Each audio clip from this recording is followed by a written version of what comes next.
This is Atlas, broadcasting once again from Station 3. The clock reads 4:15 a.m., though who's counting anymore? It's been 5 days since my last transmission, and the world hasn't exactly stayed quiet in the meantime. If you're tuning in, it means you're still out there, still breathing. That's a victory in itself. So let's skip the pleasantries and get to what matters. I've moved operations again, for those wondering.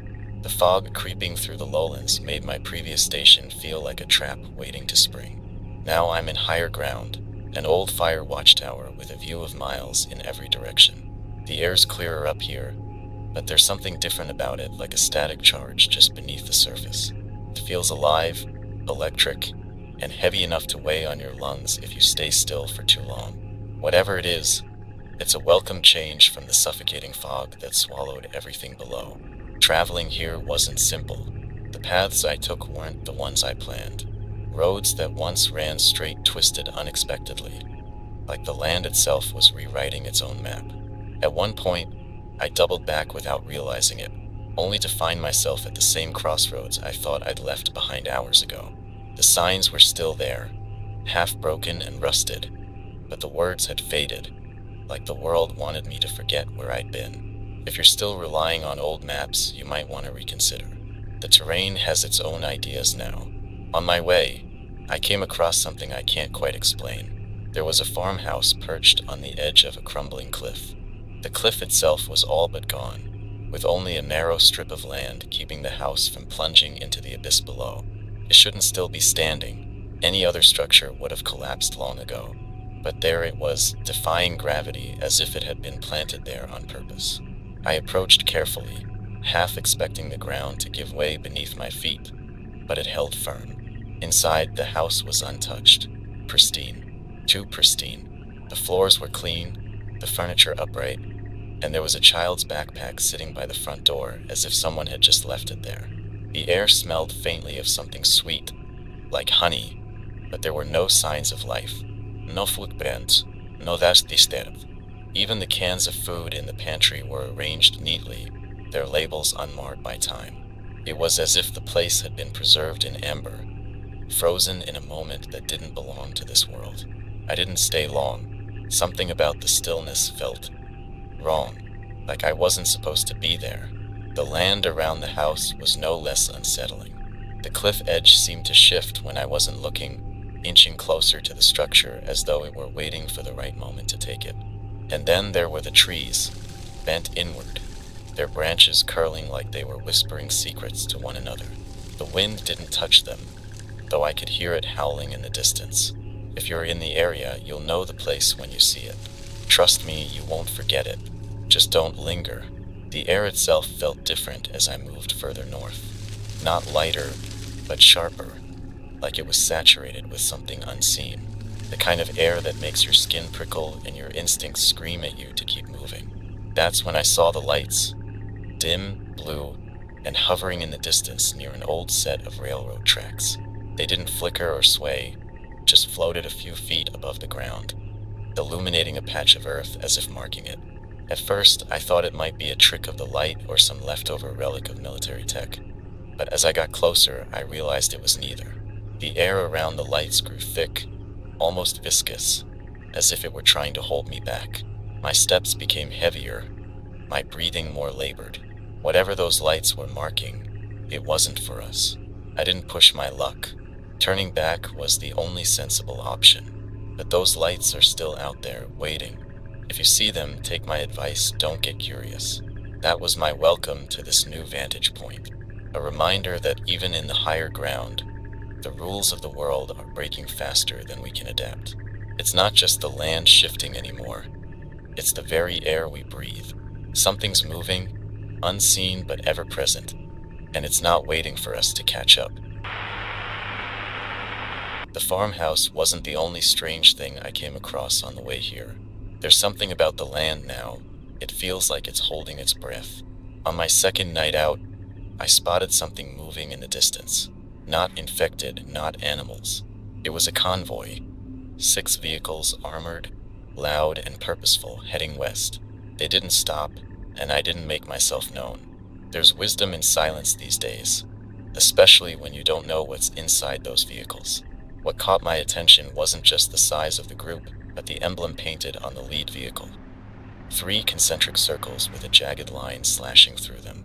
It wasn't military, at least not from anything I've seen, and it wasn't one of the survivor groups I've encountered before. The way they moved was deliberate, like they knew exactly where they were going and why. It wasn't scavenging. It was something bigger. If you're traveling west and see them, keep your distance. Whatever they're up to, you don't want to be the one to find out. And then there's the signal I intercepted just a day after that. A faint transmission, broken and distorted, barely holding onto a frequency. First, it was just static. Then, through the cracks, a voice. Metallic, garbled, and unrecognizable. It repeated the same phrase over and over. The ground remembers. I don't know what it means, and I don't know who or what is broadcasting it, but it didn't feel random. The cadence, the clarity, it was intentional. If anyone out there has heard the same thing, tread carefully. These signals aren't meant for us.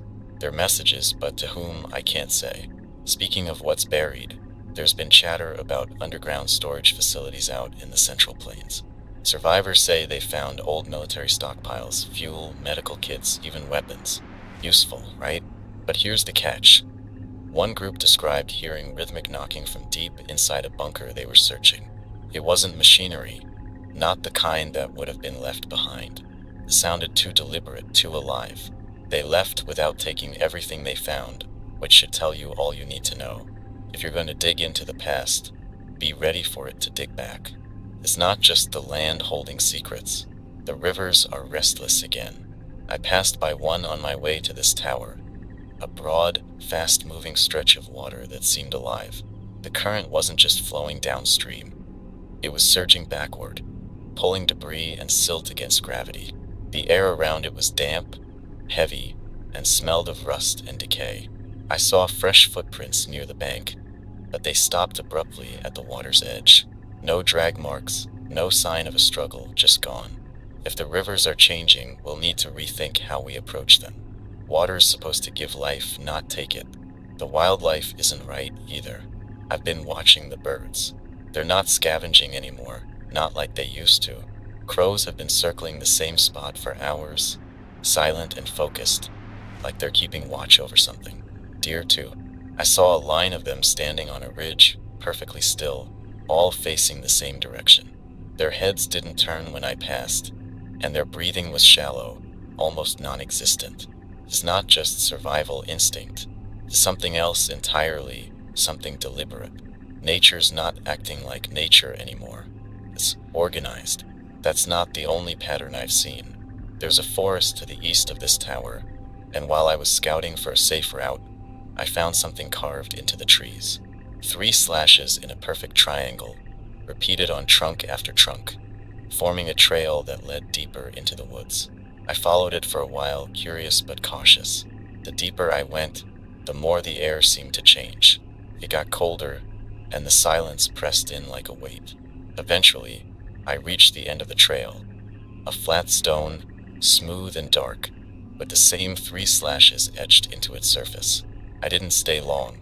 Whatever those marks mean, they weren't put there for my benefit. The air itself is shifting, too. In certain spots, it feels thick, almost alive. The bend's light makes it harder to move.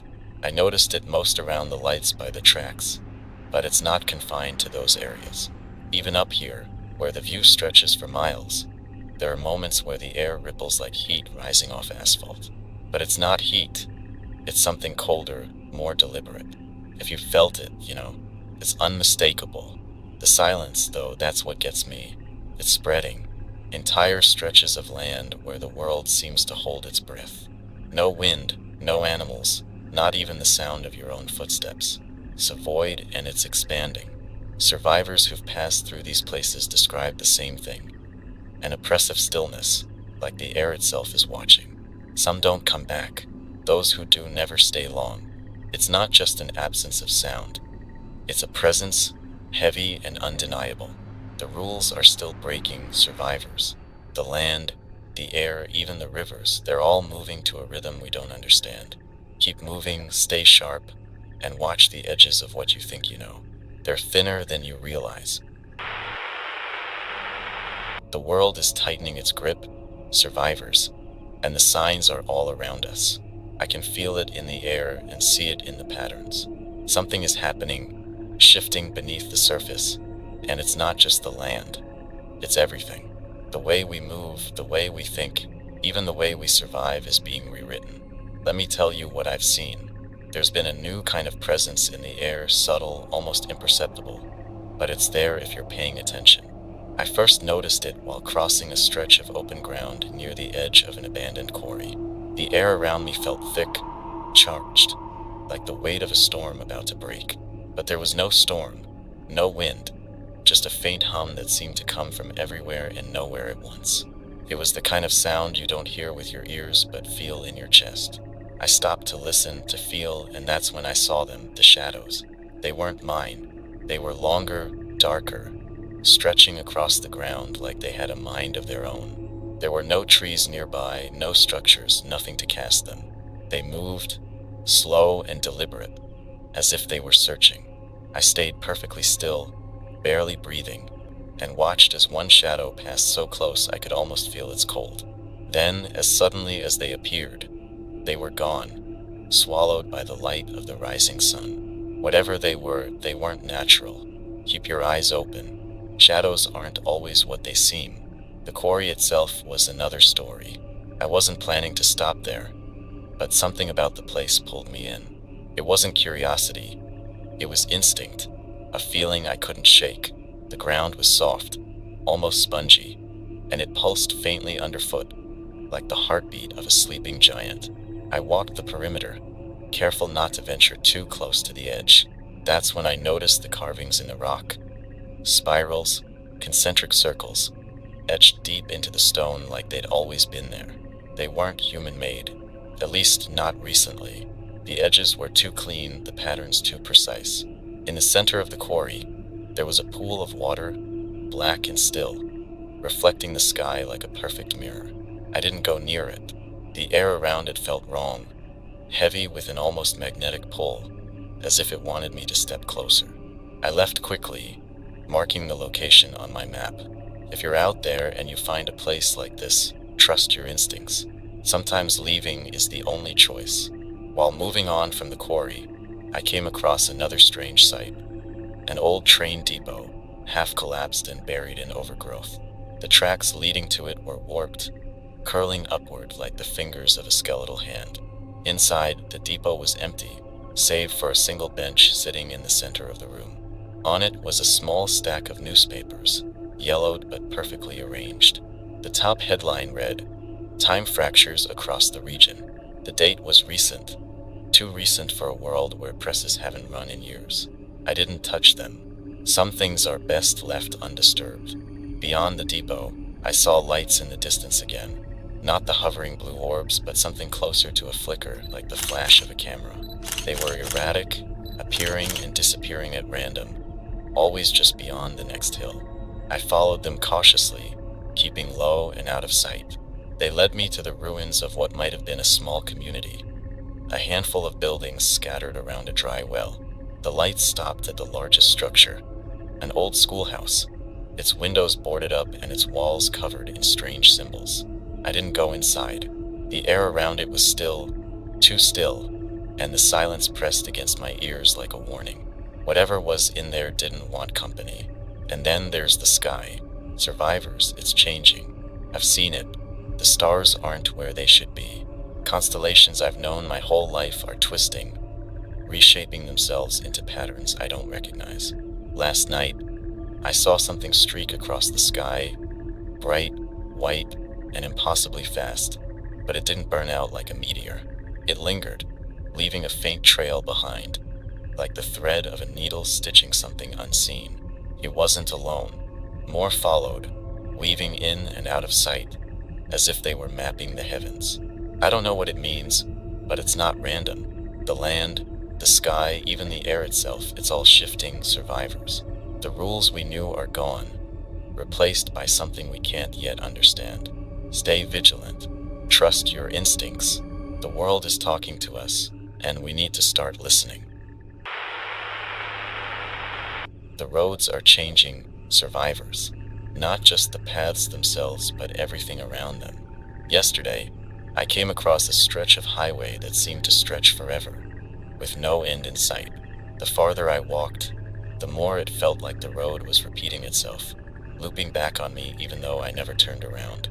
The same broken down car appeared over and over again, its windshield cracked in the exact same way, its doors rusted in the same spots. It wasn't deja vu, it was something deliberate, like the road was keeping me trapped. Eventually, I forced myself off the asphalt and into the surrounding brush. The moment I left the pavement, the air shifted, lighter, freer, like I had broken some invisible tether. When I looked back, the road seemed smaller, less endless. Whatever was happening out there, the land doesn't want us to go where we think we need to be. Pay attention to your surroundings. If something feels wrong, it probably is. I've been hearing more about strange movements underground. Survivors passing through old subway systems have described tunnels that seem to go deeper than they should, with branching paths that aren't on any map. One listener sent a message about finding an iron door deep in one of these tunnels. It was unmarked, seamless, and cold to the touch, with no visible way to open it. They left before they could investigate further, but the door isn't the part that haunts me. It's the sound they described, a low, rhythmic thudding, like a heartbeat, coming from the other side. Whatever's down there, it's been sealed away for a reason. Some doors are better left unopened. And then there's the water. I know I've talked about rivers reversing and currents pulling against the tide, but this is something else. I passed a small lake earlier this week, its surface perfectly smooth, like glass. The reflection was too clear, sharper than it should have been, like it was trying to show me something. When I moved closer, the air around the lake grew heavy, pressing against my chest, making it hard to breathe. Ripples formed on the surface even though there was no wind. They moved in concentric circles, spreading outward from the center as if the lake itself was alive. I didn't stay long enough to find out what was beneath the water. If you see anything similar, keep your distance. The water isn't what it used to be. The infected are changing too. They've always been dangerous, but there's a new kind of intelligence in their movements. Survivors have reported groups of them gathering in specific formations, circles, lines, even spirals. They aren't aimless anymore. They're deliberate. One group described seeing infected clustered around a single figure in the middle of a clearing. This figure wasn't like the others. It moved differently, almost with purpose, and the infected followed its lead like it was commanding them. This isn't instinct or randomness. It's coordination. And coordination is the last thing we need from them. I saw something similar on my own journey, infected standing perfectly still along an overpass, their heads tilted upward as if staring at the sky. They didn't react to my presence, didn't make a sound. They just stood there, unmoving, like they were waiting for something. I watched for a while, but they didn't move. Whatever's driving them, it's not mindless anymore. It's intentional, and that makes them more dangerous than ever. There's been another pattern emerging: lights. Survivors have reported seeing flickers of light in abandoned buildings, darting from room to room like they're alive. I've seen it myself. While passing through an old gas station, I caught a glimpse of a light flashing in the back office. It moved too quickly to be a person, casting long, sharp shadows on the walls as it darted past. The station had been abandoned for years, its windows shattered, its shelves bare, but the light felt new. I didn't investigate. Some mysteries are better left unsolved. The same can't be said for the symbols that keep appearing. I've been seeing more of them lately, carved into trees, scratched into walls, even painted onto rocks.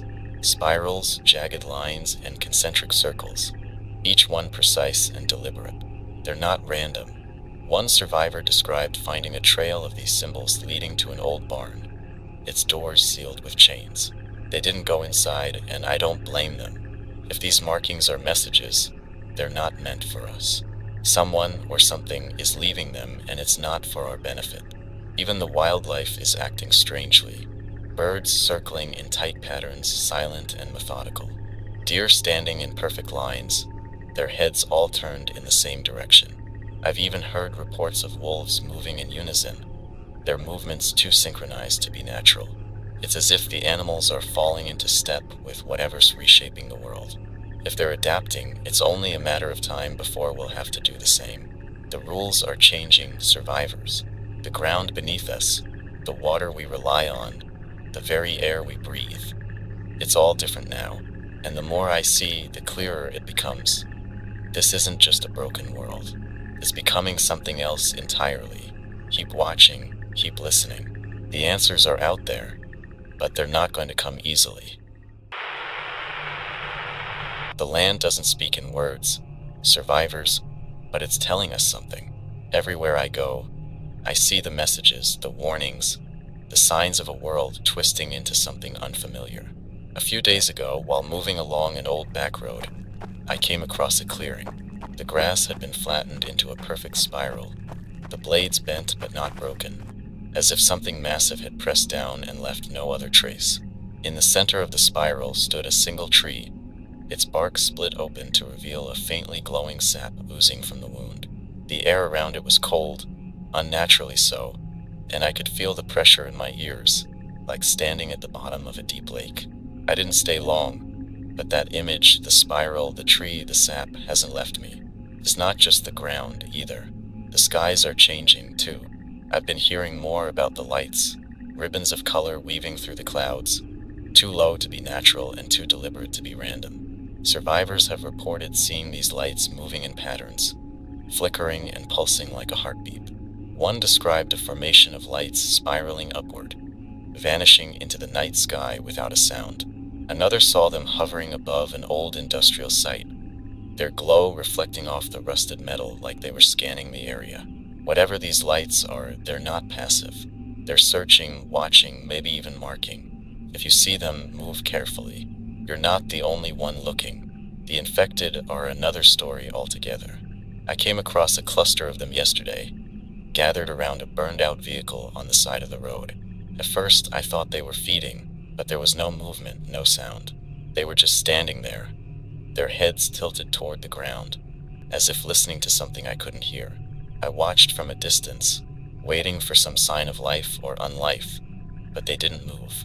It wasn't until I took a step back that one of them turned its head, slowly, in my direction. Its eyes weren't the empty, glassy orbs I've seen before.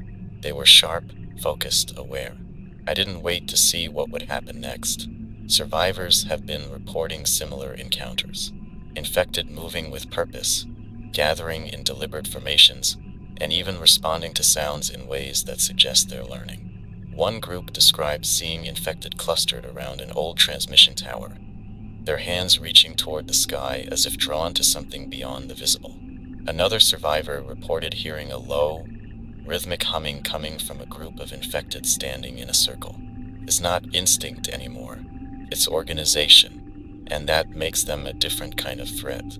But it's not just the infected that are evolving. I've been hearing whispers about machines, abandoned vehicles starting on their own, lights flickering in patterns, and even old industrial equipment humming back to life.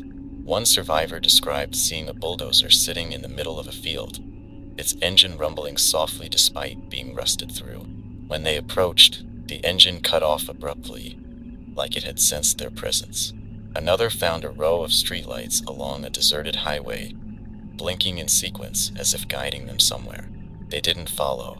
Machines have always been tools, but now it feels like they're becoming something more, something aware. And then there are the underground spaces. Survivors are finding tunnels that shouldn't exist, hidden entrances in the sides of hills, old drainage systems that go deeper than they should. One group stumbled into a cavern lined with markings they couldn't decipher, symbols carved into the stone that seemed to shift when viewed from different angles. They described hearing faint whispers echoing through the tunnels, too soft to make out but too constant to ignore. Whatever's down there, it's not waiting for us. It's moving, spreading, and the deeper you go, the harder it is to come back. The signs aren't just underground or in the skies. They're in the details, the objects left behind, the strange arrangements of debris, the subtle shifts in the environment. A few days ago, I found a perfectly intact vending machine sitting at the edge of a wooded trail. It was spotless, free of rust or dirt, and fully stocked with snacks and drinks that looked impossibly fresh. But there was no power source, no wires, no explanation for how it could still be functioning. I didn't touch it. Some things are meant to be left alone. Survivors have reported similar phenomena. A child's toy left in the center of a road, perfectly clean despite the grime covering everything else.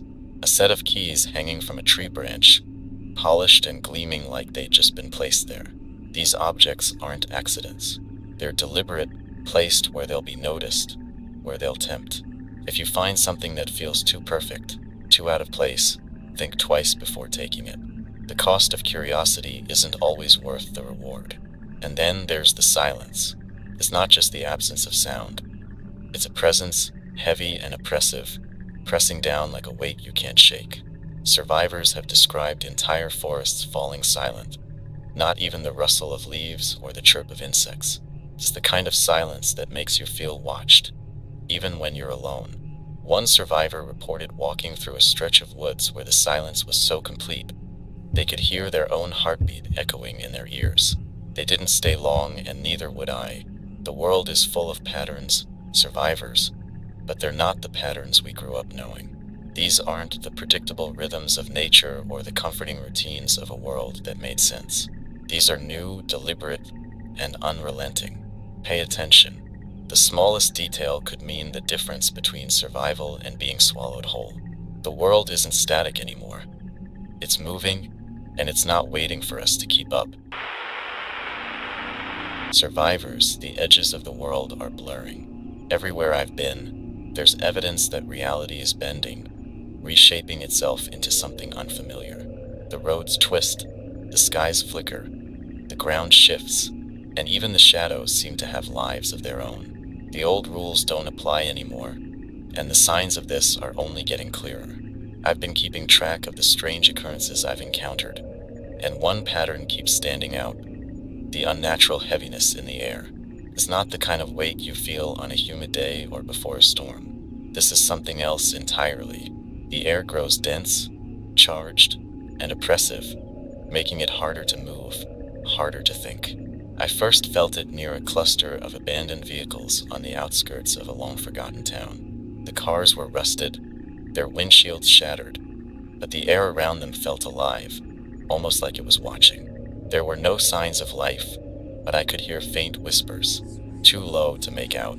They seemed to rise and fall with the breeze, but there was no wind. The town itself wasn't much better. Most of the buildings had collapsed, reduced to little more than skeletons of what they once were. But in the center of the town stood a single structure still intact, a small diner, its neon sign faintly flickering despite the obvious lack of power. The windows were boarded up, and the door hung slightly ajar. I didn't go inside. Something about the way the light reflected off the sign, the way the shadows seemed to stretch just a little too far, told me to keep my distance. As I left the town, I came across a peculiar sight.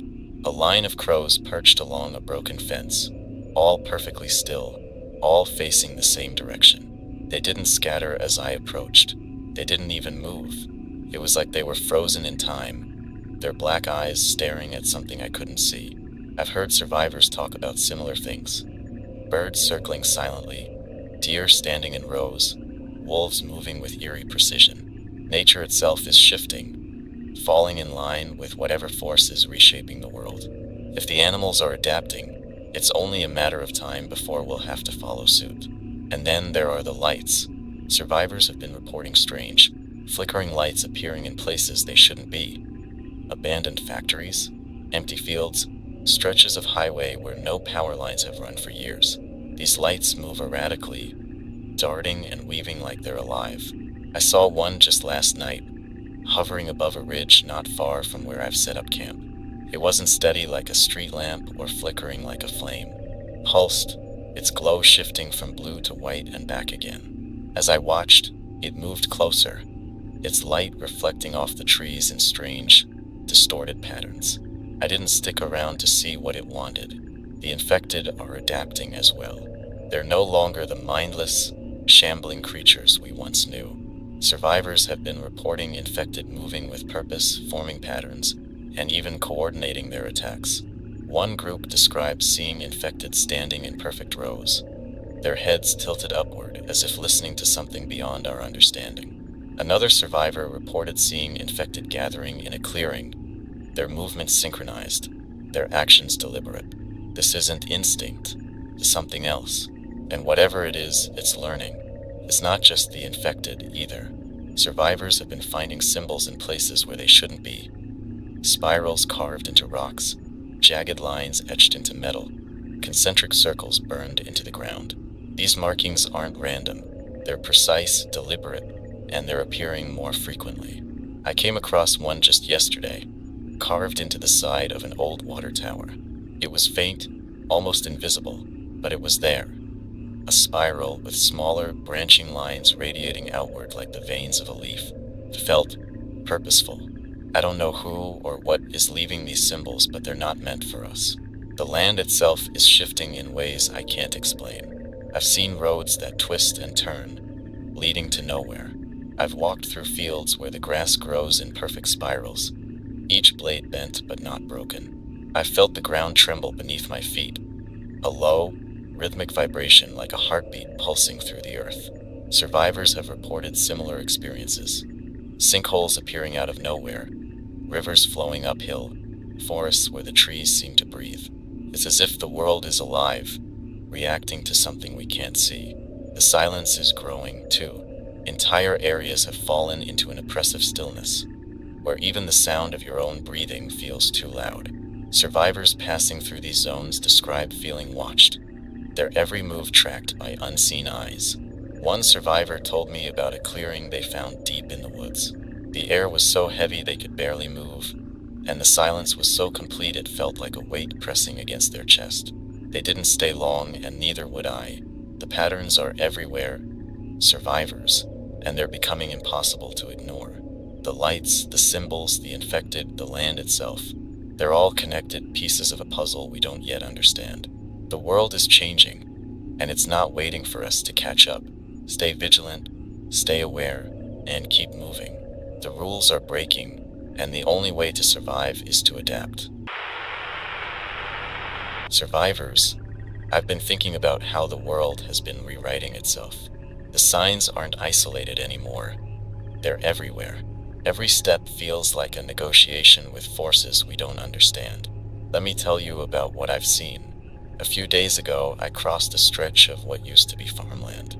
The fields were overgrown, the crops long gone, replaced by a wild, chaotic mess of weeds and grasses. But in the center of one field, there was a single, perfectly circular patch of short, evenly cut grass, untouched by the chaos around it. The area was about 20 feet across, and inside it stood 3 poles arranged in a triangle. They were smooth, metallic, and unmarked, rising out of the ground without any sign of a foundation.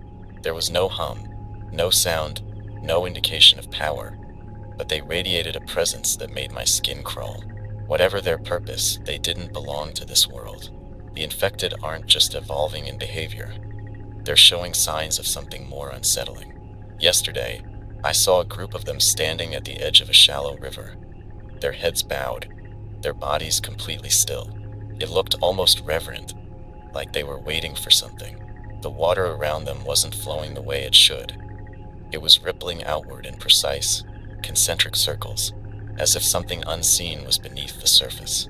One of them suddenly raised its head, and the others followed in perfect unison. Then, without a sound, they all turned and walked away, disappearing into the trees.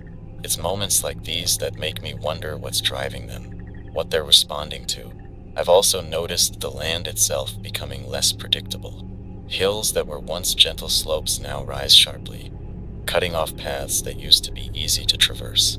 Forests seem to stretch farther than they did before, their trees growing denser, their branches intertwining to form natural barriers. I walked a trail 2 days ago that should have taken me directly to a familiar landmark, a crumbled gas station I'd used as a waypoint before. Instead, the trail twisted unexpectedly, leading me to an area I didn't recognize. The gas station was gone, replaced by an empty field. No rubble, no sign it had ever been there.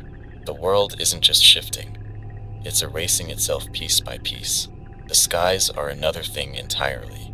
Survivors have reported seeing strange patterns in the clouds, like spirals forming and dissipating without explanation. I saw it myself last night, a streak of light that seemed to move with intention, weaving between the stars before vanishing. It wasn't a meteor. It didn't burn out or fade. It simply blinked out of existence. The air felt different afterward, heavier, as if whatever it was had left something behind. The symbols are showing up more frequently, too. I came across a cluster of them carved into the bark of several trees in a dense patch of forest. Spirals, jagged lines, and strange geometric shapes I couldn't make sense of. They weren't random. Each one was placed with precision, almost as if they were marking a path. I followed them for a while, but the deeper I went, the more oppressive the air became. Eventually, I turned back. The last symbol I saw was different from the others. A large, intricate spiral with smaller symbols radiating outward. It felt final, like a full stop in a sentence. Whatever it meant, I wasn't ready to find out. The wildlife isn't immune to these changes. I've seen birds flying in patterns that defy logic, forming intricate shapes before scattering as if on command.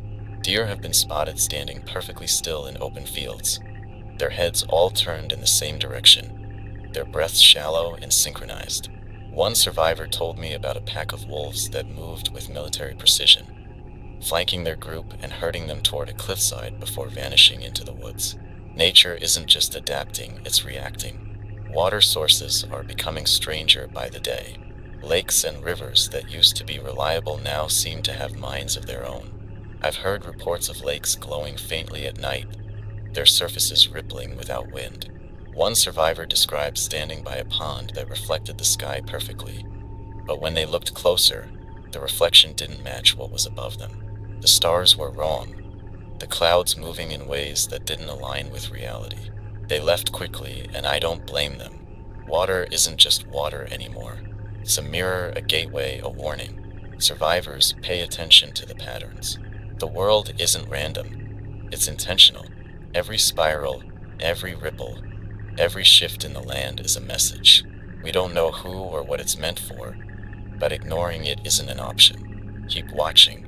Keep listening. The world is speaking, even if we can't yet understand the language. Survivors, the deeper I go into this broken world, the clearer it becomes that we're walking through something that no longer belongs to us. The land, the sky, the water, they've all started to act as though they're listening, waiting, adapting. Every step feels heavier, like we're intruding on a place that's already begun to forget we were ever here. 2 days ago, I came across a bridge, what was left of it. Anyway, the structure had collapsed long ago, leaving jagged chunks of concrete scattered along the dry riverbed below. But in the middle of the ruins stood a single arch, impossibly balanced on what little remained of its foundation. It shouldn't have been standing, it defied both physics and common sense. And yet there it was, casting a long, warped shadow that stretched farther than it had any right to. I didn't cross it. Something about the way the air thickened as I approached, the subtle hum I could almost feel in my bones, told me it wasn't meant to be crossed. As I moved away from the bridge, I saw something else, figures in the distance. At first, I thought they were survivors, a small group moving together through the ruins of what might have been a town. But as I got closer, I realized they weren't moving at all. They were standing perfectly still, spaced evenly apart, their heads tilted upward. From that distance, I couldn't make out any details, just their shapes against the skyline. I watched them for a while, but they never moved. Whether they were human or something else, I decided not to find out. The land itself feels more alive with each passing day. I've noticed it in the way the ground shifts beneath my feet, soft and pulsing like it's breathing. Yesterday, while moving through a wooded area, I stepped into a patch of soil that gave way slightly, almost like a sponge. When I pulled my foot back, I saw faint ripples spreading outward, like the earth itself was reacting to my presence. I stood still, waiting, but nothing else happened. Still, I didn't linger. The ground isn't just ground anymore. It's aware. The skies aren't offering much comfort either. Last night, as I set up camp, I caught a glimpse of something moving above me. Long, thin lines of light crisscrossing the sky like threads in a vast, invisible web. They weren't natural. They flickered faintly, pulsing in and out of view, weaving patterns that felt deliberate. Survivors have been reporting similar sightings, describing lights that move with purpose, sometimes following them from a distance. If the skies are watching us now, it's only a matter of time before they decide to act. The symbols are multiplying, showing up in places I wouldn't expect. I found one etched into a piece of broken glass yesterday, a jagged spiral that seemed to shimmer when the light hit it. It wasn't just carved, it was embedded, as if it had grown there. Survivors have described similar symbols appearing on walls, vehicles, even the skin of infected. They're not random. They're messages, warnings, or instructions, though we still don't know for whom they're intended. Speaking of the infected, their behavior continues to shift in ways that make less sense the more you think about it. I've been hearing reports of infected standing in water, rivers, lakes, even shallow puddles. They don't move, don't make a sound. They just stand there, as if waiting for something to happen. One survivor described seeing a group of infected in the middle of a lake, their heads barely above the surface, their bodies motionless. When they turned away and looked back, the infected were gone, leaving no ripples, no disturbance in the water. It's like they've learned to blend into the world around them, becoming part of the very environment we're trying to escape. Water itself has become more dangerous than ever. Survivors have been reporting lakes that glow faintly at night, their surfaces unnaturally smooth, almost reflective. One group described a river that seemed to flow backward, pulling debris upstream with an unnatural force. Another survivor told me about a pond that froze over in the middle of summer, the ice forming in perfect geometric patterns. Whatever's happening to the water, it's no longer a resource we can trust. Even the wind has started to feel different. It's not just the way it moves, but the way it sounds. Survivors have described hearing voices in the gusts, faint whispers, indistinct but unmistakable. I heard it myself 2 nights ago while resting near the remains of an old train station. The wind carried something with it, a sound like distant laughter, too faint to pinpoint but loud enough to send a chill down my spine. I stayed up all night after that, listening, but the wind stayed silent. If you hear something in the wind that doesn't belong, trust your instincts and move on. The rules we once knew are crumbling. Survivors. The land is shifting, the skies are moving, and the water is watching. Every corner of this world is alive now, reacting, reshaping, and adapting in ways we can't fully comprehend. The patterns are there if you look closely enough, but understanding them won't make them any less dangerous. Stay alert. The world isn't just breaking, it's becoming something new, and whatever it's becoming, we're not at the center of it anymore. Survivors, the world has started to move in ways that defy understanding. It's not just the land or the skies anymore, it's everything. Time itself feels warped, stretched thin in some places and compressed in others. The more I travel, the more it feels like the rules of reality are unraveling. What I've seen recently only strengthens that feeling. A few nights ago, I came across an old farmhouse standing at the end of a dirt road. It wasn't unusual at first glance, just another relic of a world left behind. But as I got closer, I noticed something strange. The lights inside were flickering, not in the chaotic way of a dying bulb, but rhythmically, almost like a heartbeat. The windows were fogged over, and the door hung slightly ajar, creaking gently as though inviting me in. I didn't take the bait. The air around the house was cold, far colder than it should have been, and the grass leading up to the porch was flattened into concentric circles. Whatever was inside, it wasn't waiting for a friendly visit. Leaving the farmhouse, I followed the road further until it led me to a clearing. At the center was a massive, twisted tree. Its branches were bare, even though the other trees around it were full of leaves. The bark was blackened, cracked, and glistening with what looked like tar. But the most unsettling part was the sound. A faint, low hum that seemed to come from the tree itself.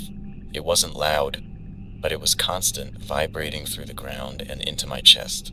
I kept my distance, but the feeling stayed with me, even after I'd moved on. The land isn't just shifting anymore, it's speaking. The infected are another story entirely. Their movements have become more deliberate, more organized.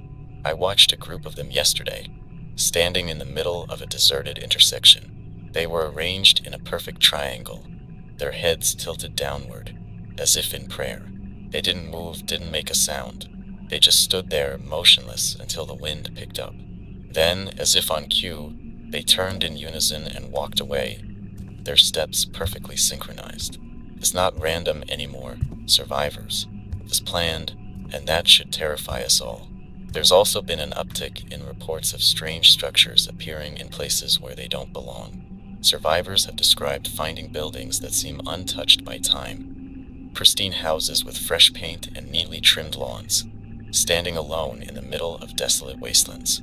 One group told me about a barn they stumbled upon during a supply run. From the outside, it looked weathered and abandoned, but inside, it was immaculate. The floors were polished, the walls freshly painted, and the shelves stocked with supplies. But the air inside was thick, heavy, and oppressive, and every step they took echoed far louder than it should have. They left without taking anything, and I don't blame them. Some places aren't meant to be disturbed. The water has been changing, too. Lakes and rivers aren't just behaving strangely, they're becoming dangerous. I passed by a small pond yesterday that glowed faintly under the moonlight. The glow wasn't natural.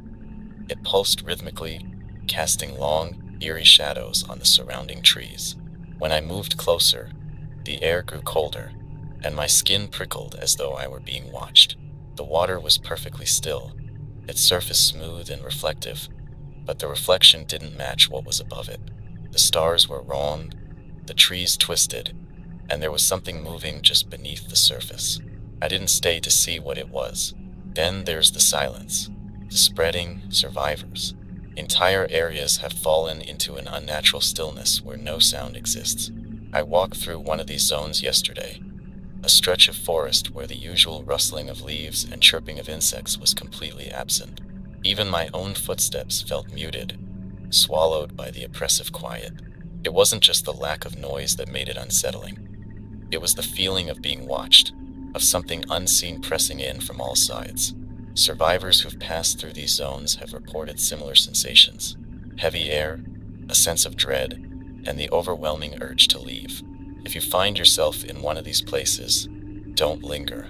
The silence isn't just an absence, it's a presence.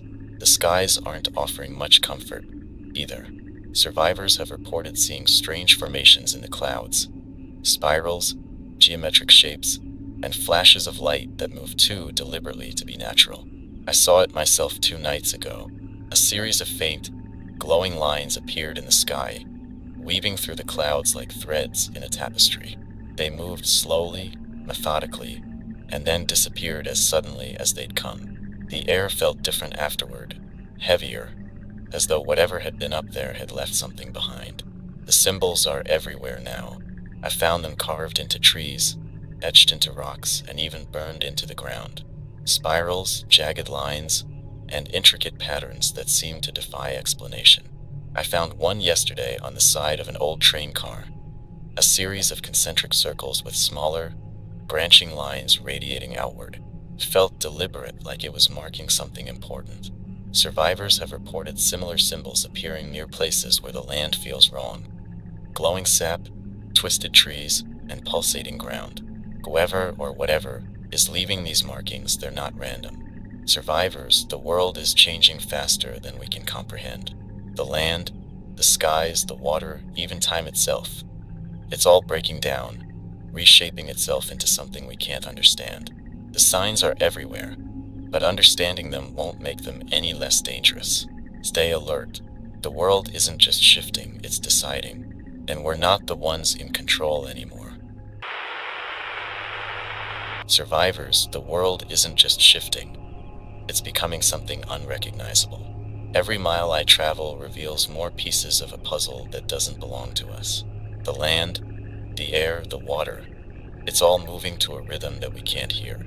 Let me tell you what I've seen. I found myself near an old industrial site yesterday, the kind of place you'd expect to be a graveyard of rusted machinery and crumbling concrete.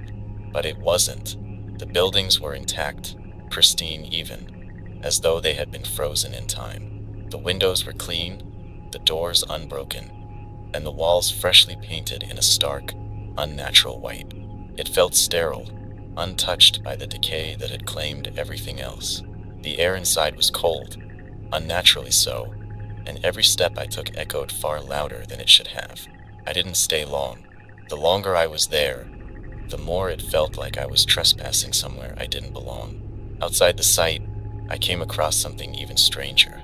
A single lamppost stood in the middle of an open field, its bulb glowing faintly despite the complete lack of power lines. It cast a pale, flickering light on the ground below, revealing a patch of grass that had been flattened into another spiral. The air around it felt charged, almost electric, and there was a faint hum that seemed to grow louder the closer I got. I didn't touch the lamppost. Some things are better left undisturbed. The infected are becoming more coordinated, more purposeful.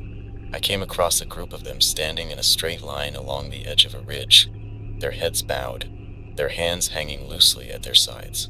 They didn't move, didn't make a sound, and yet there was an undeniable sense of tension in the air, like they were waiting for something. As I watched, they all raised their heads in unison, turning slowly to face the same direction. It wasn't random. It was deliberate, calculated. Whatever's driving them, it's not instinct anymore. It's intelligence. And then there's the water. Survivors have been reporting lakes and rivers behaving in ways that defy logic. I saw it myself yesterday, a shallow stream that flowed in two directions at once, its currents twisting around each other in impossible spirals.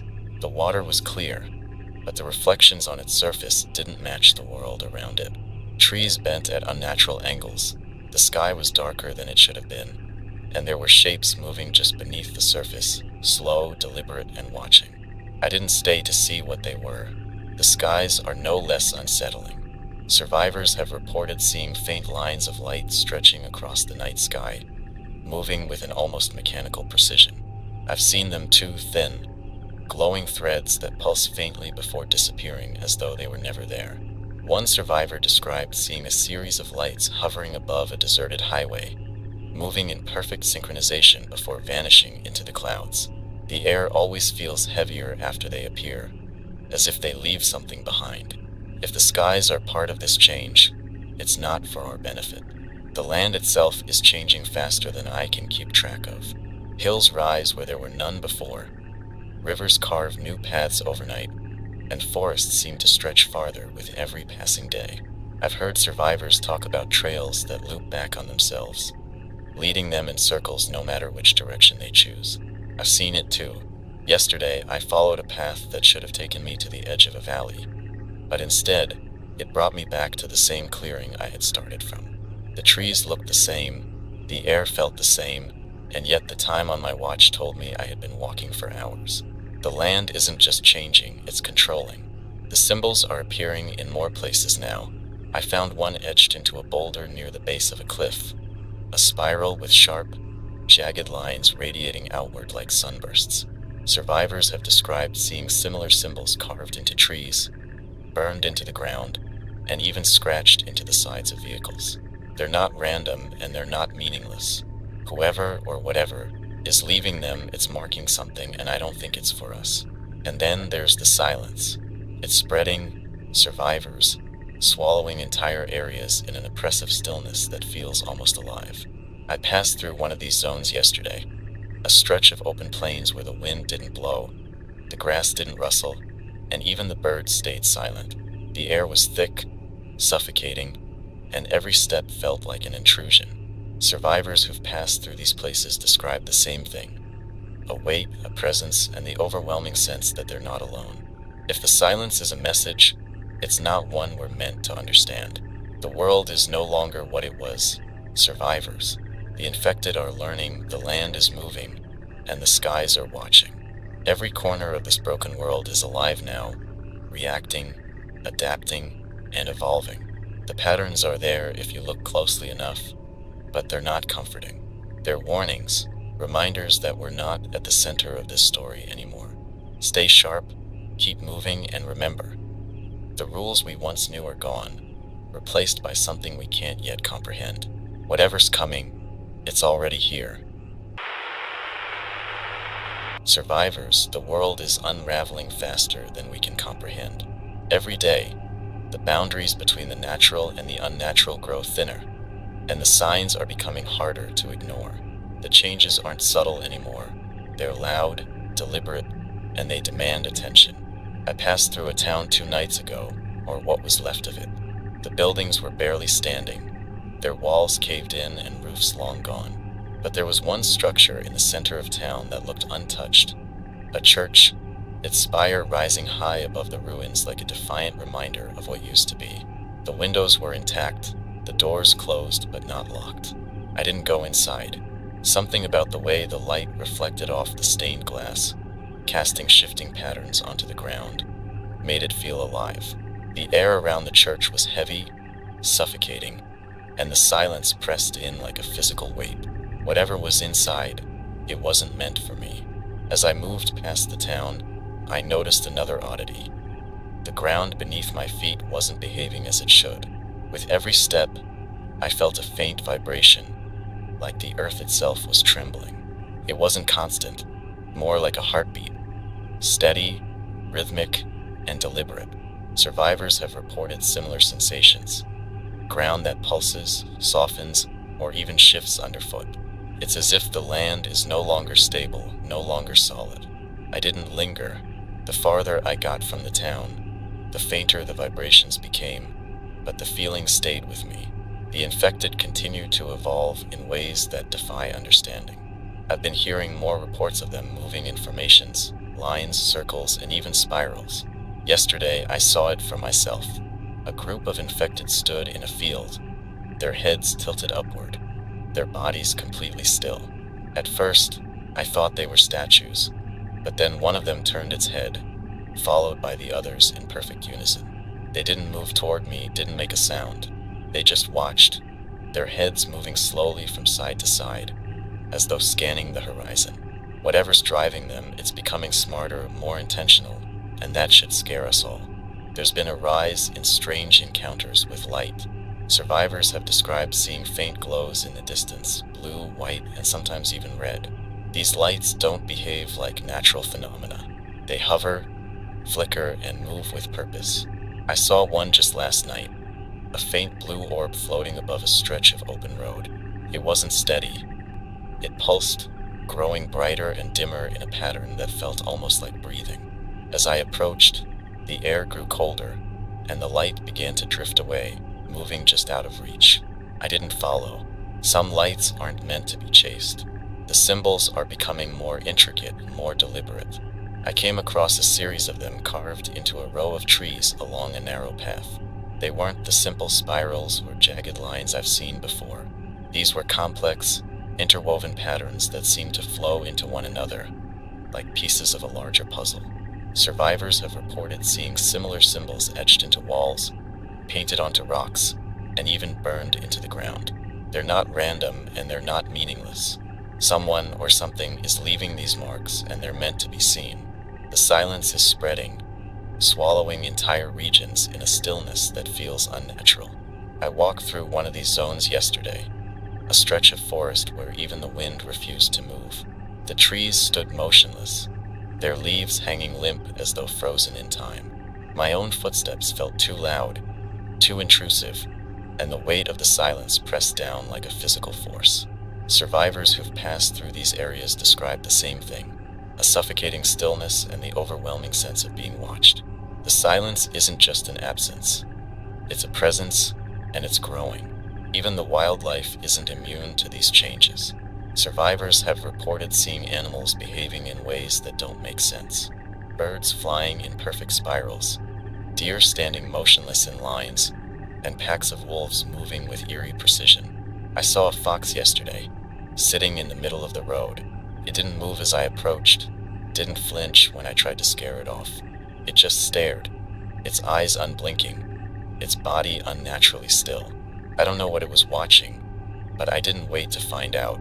The The water has become even more unpredictable.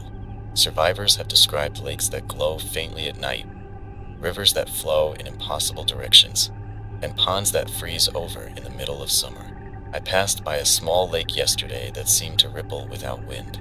The reflections on its surface didn't match the world around it. Trees that weren't there, a sky that looked darker than it should have been. The air around the lake was cold, heavy, and filled with a faint metallic smell. I didn't get any closer. Water isn't just water anymore. It's something else entirely. The land, the sky, the water, and even the air itself. It's all alive now, moving and adapting in ways we can't fully understand. The rules we once knew are gone, replaced by something far more dangerous, far more deliberate. Survivors, this isn't our world anymore. It's theirs, and they're making sure we know it. Keep moving, stay sharp, and trust your instincts. They might be the only thing left that we can count on. Survivors, the world is no longer a place of certainty. Every step we take now feels like walking on the edge of something vast and unknowable. The land beneath us, the air around us, even the passage of time, none of it can be trusted. We are witnesses to a transformation, and whether we like it or not, we are part of it. I've been reflecting on the patterns I've seen and the stories I've heard. They aren't coincidences. They're signals, ripples spreading outward from a central source that we can't yet see. 2 days ago, I passed through a canyon I'd navigated before, but this time it was different. The walls seemed taller, the shadows longer, and the path twisted in ways that didn't make sense. The deeper I went, the darker it became, until the light from the sky above was just a faint glow. About halfway through, I noticed the ground beneath me wasn't solid rock anymore. It was soft, almost pliable, like walking on damp soil.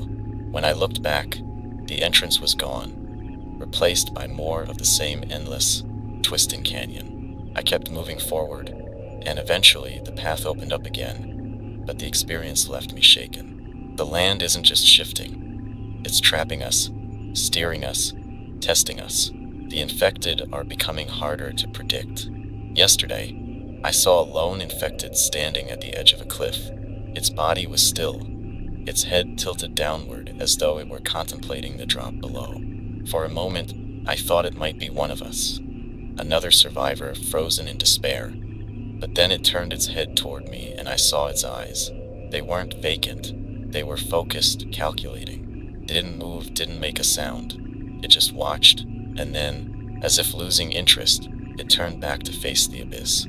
I left before it could decide otherwise. I've been hearing more reports about strange gatherings. Survivors have described seeing groups of infected forming patterns, lines, spirals, even circles, and standing motionless for hours, sometimes days. One group witnessed something even more unsettling. They came across a clearing where dozens of infected were gathered around a single figure. This figure wasn't like the others.